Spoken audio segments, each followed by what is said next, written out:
এক সপ্তাহ বাকি নেই ঈদের, তাই সেমাই, চিনি, ভোজ্য তেলের মতো পণ্যে বাড়তি নজর ক্রেতাদের।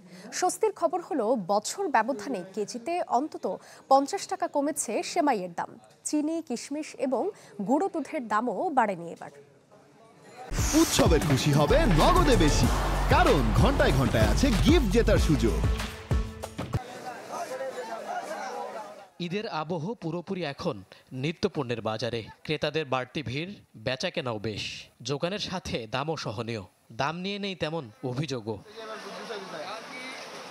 রমজানের ঈদে চাহিদা বাড়ে সেমাইয়ের। চাহিদার প্রায় পুরোটার যোগান আসে স্থানীয়ভাবে।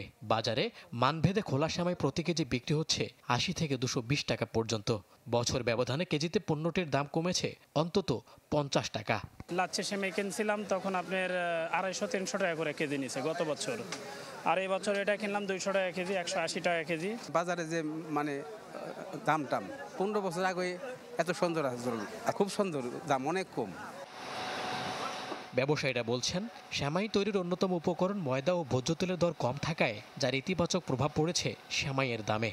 চাহিদার তুলনায় বাড়তি সরবরাহ থাকায় কমেছে প্যাকেটজাত সেমাইয়ের দরও। গত যে সেমাইগুলো 250-300 টাকা কেজি বিক্রি করছি, ওগুলো এখন মাত্র আপনার 200 টাকা 180 টাকার মধ্যে বিদ্যমান।